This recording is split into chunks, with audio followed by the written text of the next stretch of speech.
Hello all. This podcast is a little special. Well, maybe a little different. On Monday this year, we have Rathayatra, the chariot festival, which, I could find that it started around 12th century CE. Now, we are sitting on the flip century, isn't it?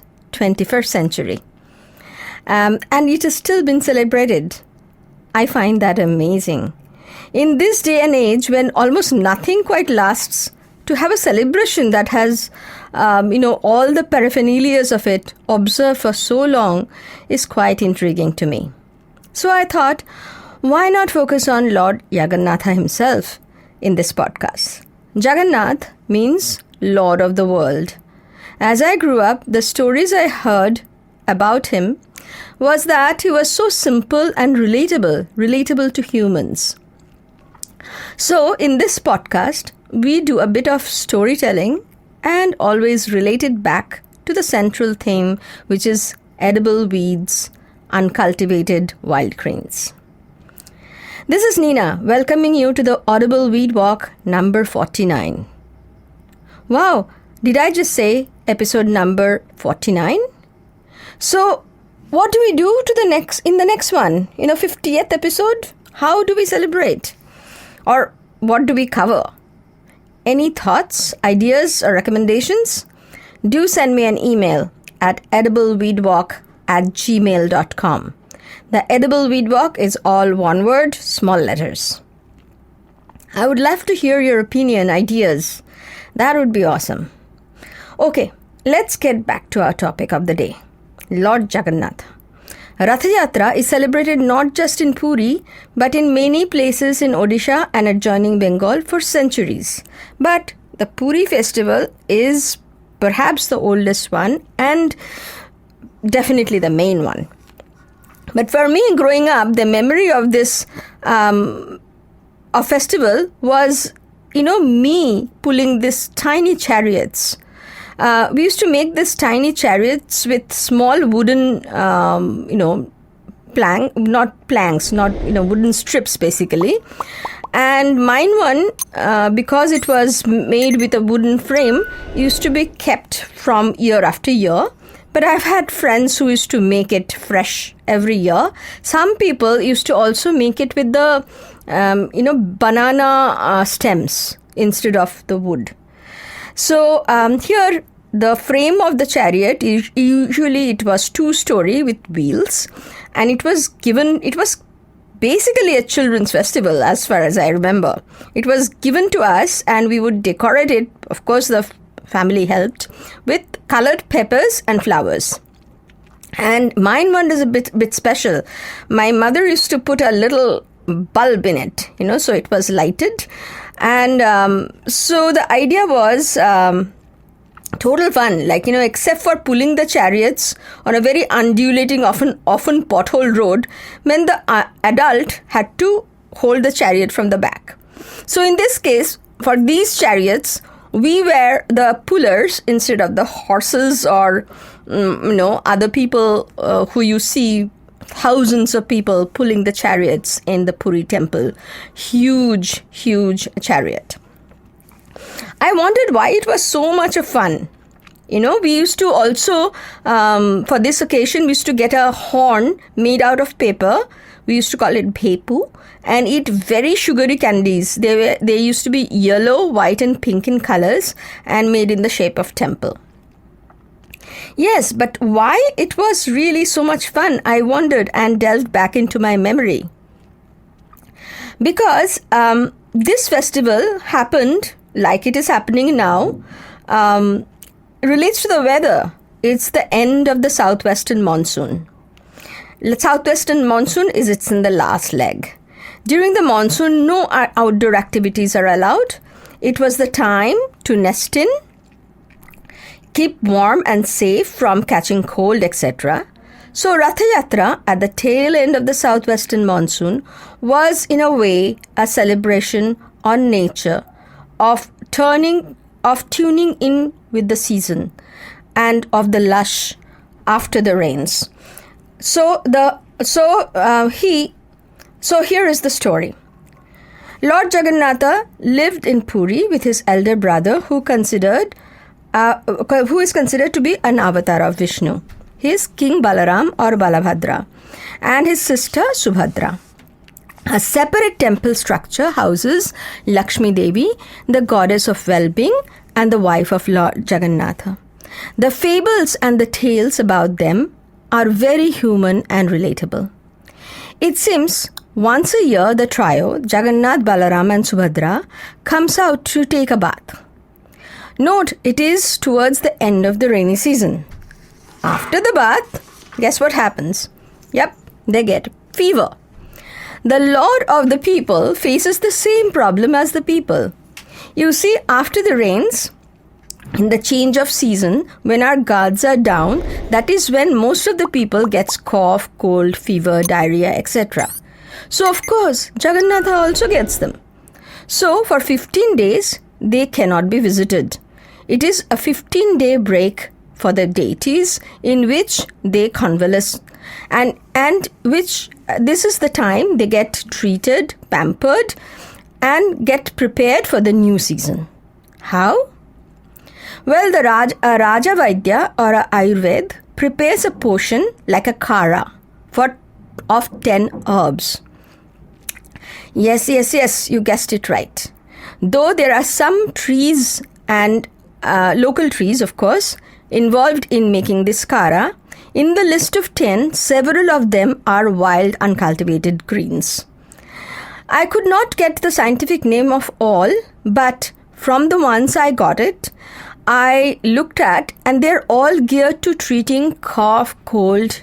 They're diuretic, cleansing, rejuvenating, enhancing brain function, treating and healing guts, good for the eyes, skins, for overall well-being.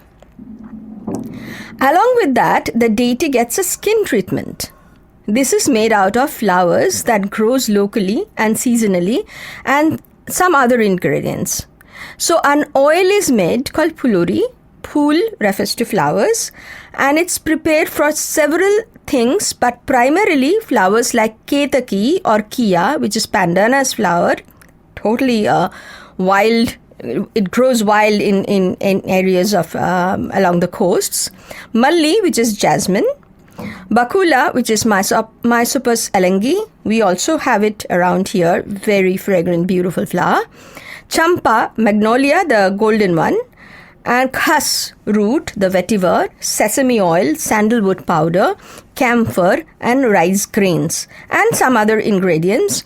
This is made into an oil and a paste and applied on the idols. By the way, the idols themselves are made with local wood. So after the treatment, as they recoup, they are painted and they get ready. As they get ready for the 15 days, within this 15 days for the Rathayatra, which is a journey to another temple with one stop in between, the temple of Lord Jaggannath's aunt. So the journey is geared as a post-monsoon new beginning, reviving the connection with the people, the earth and the season. It made me delve a bit beyond the festivities into the practices of the temple in Puri of Lord Jagannath. Turns out to be that while there are temples and practices around India celebrates the birthday of Krishna with 56 different types of food. This 56 in Hindi is called chappan, so it is known as the chappan-bhog. In Jagannath temple and perhaps in some other temple like Mathura, this 56 bhog or food items are made throughout the year every day except for those 15 days in which they are not well. In Puri temple, except this chappan-bhog is always cooked with local food items. The food has to be local and cooked fresh every day, and there are 56 items for that, and of which there are the simplest cooked food with very little spices, very sattvic food is for Lord Jagannatha, the other is for the Balabhadra, his brother, and his sister. So all food are grown locally from the local produce, rice, vegetables, fruits, milk, whatever. Only those that are found locally are used, and what is conspicuously absent in the cooking in this temple are potatoes, tomatoes, chilies. Yes, you guessed right, because these items arrived much later with the Portuguese around the 14th and 15th century, and it must have taken another century or so for it to be widely available. So these items are not used. So skeptics who think locavore is not possible, think again. This is a bright example. Only local food are cooked. 56 items changes with the season and every single day. The kitchen at Puri is also very interesting. It is supposed to be the largest kitchen in the world. I do not know what the area is, and it really doesn't matter whether it's the largest, second largest, or the third largest. But obviously, it's very large kitchen, and it's at the northeast end of the temple. No, the northeast corner, as you know, in the traditional layout of things, the northeast corner is supposed to be the most auspicious, called Ishan Kon. So the kitchen is situated at the northeast corner. All food items are cooked in earthen pots. The earthen pots are used only once. They are daily changed. So there is a whole community of potters who supply to the temple. And imagine every single food and associated, things are cut and kept. They're all made with earthen items. So these are all supplied. And this kitchen has 752 stoves. Again, the stoves are wooden stoves, the regular traditional chulhas. And I do not know the significance of the number 752, and I bet that there is something. No electric gadget is used in the kitchen, not even an electric bulb to see better. So only lamps and natural lights are used. Cooking is very interesting. Each stove, the cooking is done in 7 layers, which means the pots are layered one above the other, 7 layers, different items. So the topmost layer gets cooked first. However it is cooked and arranged, the topmost layer gets cooked first, then the second, then the next, and the bottommost layer is what gets prepared last. So as the 7 layers of tire, basically a 7-layer tire is made on each of the stove. So as the food gets cooked, the top layer is removed, then the second layer is removed as the food gets ready for the bhog, which is given in 6 different times. So this entire cooking process is overseen apparently by Lakshmi Devi herself, the goddess of well-being by her own right, but she makes only one item by herself. This one item, all the 56 items which are cooked every day, it changes with the season, because the local vegetable changes, so it changes with the season. One item does not change because it's the favorite of Lord Jaggannath, and he absolutely wants to eat it every single day except the 15 days break in which he is not well. This particular food is a wild weedy green, which is amaranth. In our realm, it will be something like a araikiri or mulaikiri.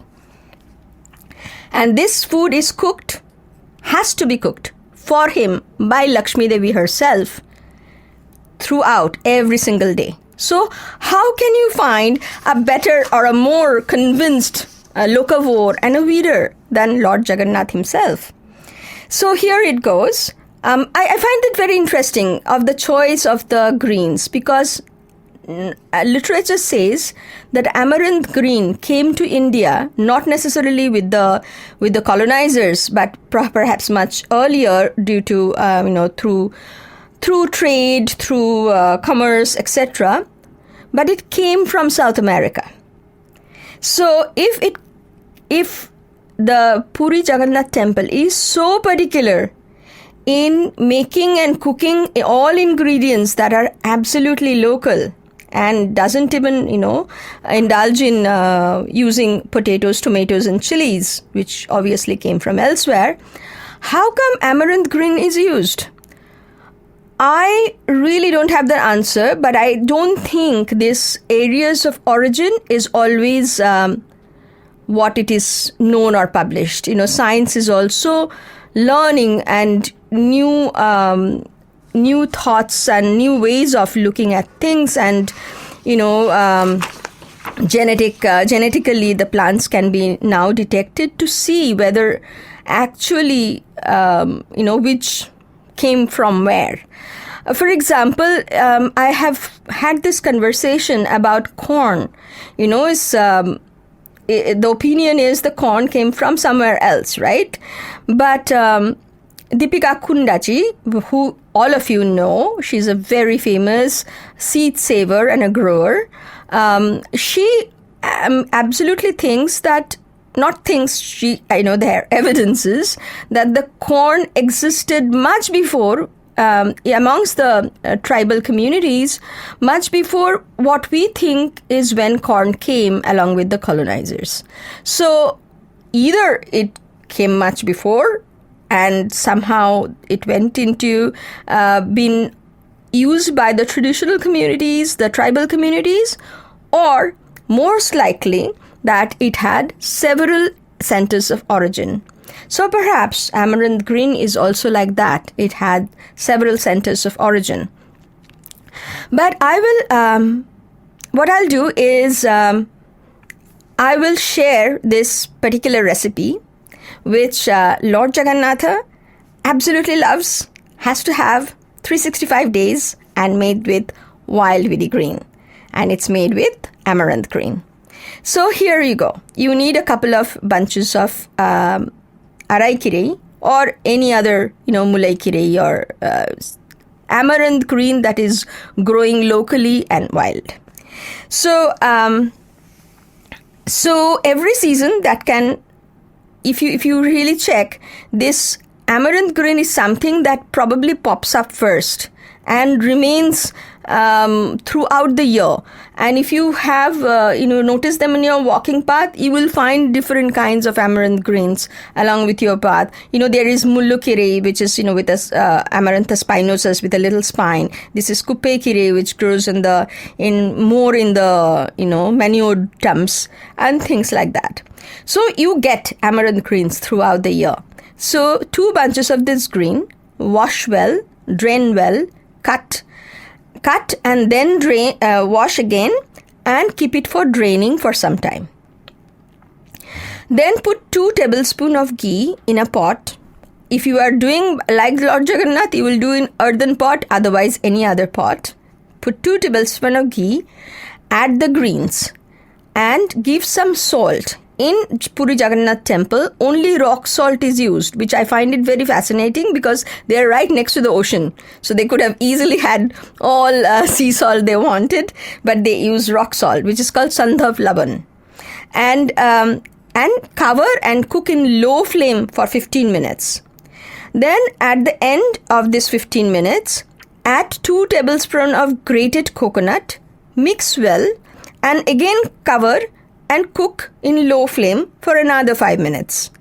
In a separate tempering pan, put 1 tablespoon of ghee, 1 teaspoon of jeera or cumin, half to 1/4 teaspoon, depending on how fragrant asafoetida you have, asafoetida or hing you have. Add that, and then when they get fried, add it to the greens. Mix well, serve it in an earthen pot with a garnish of tulsi leaf. And this is the best way to celebrate Lord Jaggannath and the Rathayatra. So stay well and stay safe. I see you next time.